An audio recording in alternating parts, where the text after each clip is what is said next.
بسم اللہ الرحمن الرحیم۔ صرف 5 منٹ کا مدرسہ قرآن و حدیث کی روشنی میں 2 شعبان المعظم۔ نمبر 1، اسلامی تاریخ۔ حضرت خالد بن ولید رضی اللہ عنہ کا اخلاص۔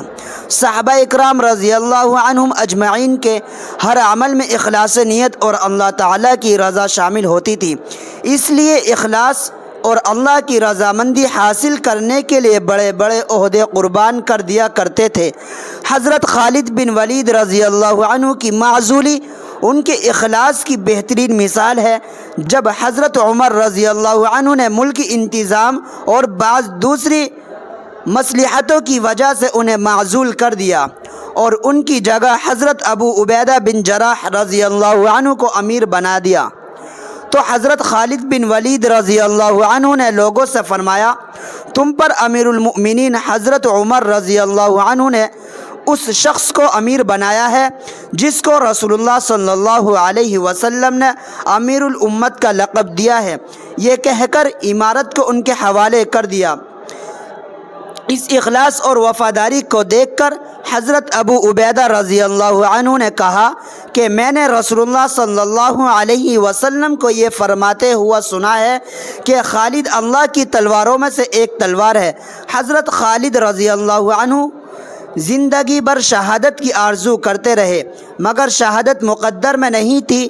جب ان کے انتقال کا وقت آیا تو بستر پر لیٹے ہوئے فرمایا، جب میں انتقال کر جاؤں تو میرا گھوڑا اور میرے ہتھیاروں کو اللہ کے لیے وقف کر دینا۔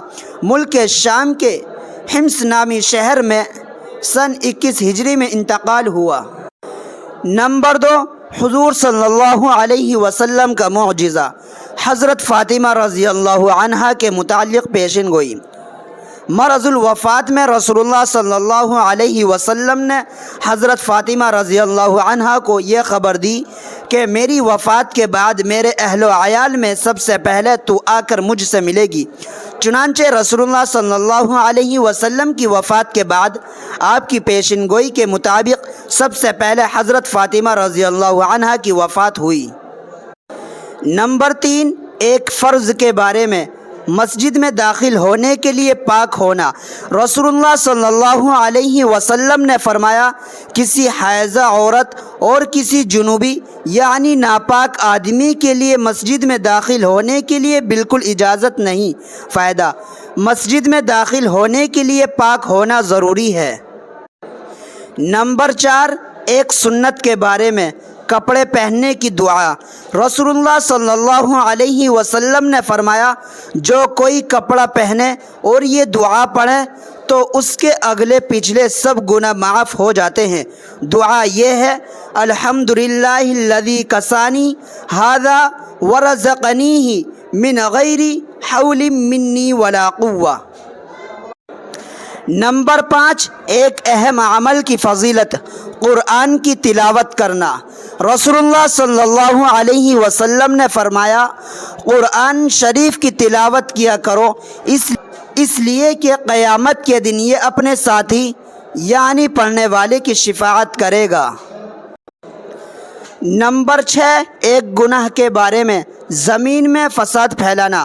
قرآن میں اللہ تعالیٰ فرماتا ہے، بلا شبہ وہ لوگ جو اللہ سے پکا عہد کرنے کے بعد توڑ ڈالتے ہیں اور ان رشتے ناتوں کو بھی توڑ ڈالتے ہیں جن کو اللہ نے جوڑے رکھنے کا حکم دیا ہے، اور زمین میں فساد پھیلاتے پھرتے ہیں، تو ایسے لوگ بڑے خسارے میں ہوں گے۔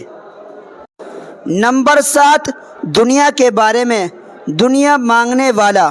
قرآن میں اللہ تعالیٰ فرماتا ہے، لوگوں میں سے بعض ایسے بھی ہیں جو کہتے ہیں کہ اے ہمارے پروردگار، ہم کو جو کچھ دینا ہو دنیا ہی میں دے دیجئے، تو ان کو جو کچھ ملنا ہوگا وہ دنیا ہی میں مل جائے گا، اور ایسے شخص کو آخرت میں کچھ بھی نہ ملے گا۔ نمبر 8، آخرت کے بارے میں، قبر کا عذاب۔ رسول اللہ صلی اللہ علیہ وسلم بنو نجار کے باغ میں تشریف لے گئے، وہاں چند قبریں تھیں۔ اچانک رسول اللہ صلی اللہ علیہ وسلم کا خچر بدکا رسول اللہ صلی اللہ علیہ وسلم نے فرمایا مردوں کو عذاب دیا جا رہا ہے، اسی کی آواز سے یہ بدکا ہے۔ اگر یہ ڈر نہ ہوتا کہ تم مردوں کو دفن کرنا چھوڑ دو گے تو میں تمہیں بھی وہ آواز ضرور سناتا۔ نمبر 9، طب نبوی سے علاج، جسم کے درد کا علاج۔ حضرت عثمان بن ابی العاص رضی اللہ عنہ نے رسول اللہ صلی اللہ علیہ وسلم کی خدمت میں حاضر ہو کر اپنے جسم کے درد کو بتایا تو رسول اللہ صلی اللہ علیہ وسلم نے فرمایا جہاں درد ہوتا ہو وہاں ہاتھ رکھ کر تین بار بسم اللہ اور 7 مرتبہ یہ دعا پڑھو، اعوذ باللہ وقدرتہ من شر ما احد واحاذر۔ ترجمہ: میں اللہ اور اس کی قدرت کی پناہ چاہتا ہوں ہر اس تکلیف سے جو مجھے پہنچی ہے اور جس سے میں ڈرتا ہوں۔ چنانچہ ان صحابی نے جب یہ کلمات کہے تو ان کا درد ختم ہو گیا۔ پھر وہ صحابی اپنے گھر والوں اور دوسرے ضرورت مندوں کو ہمیشہ ان کلمات کی تلقین کرتے رہے۔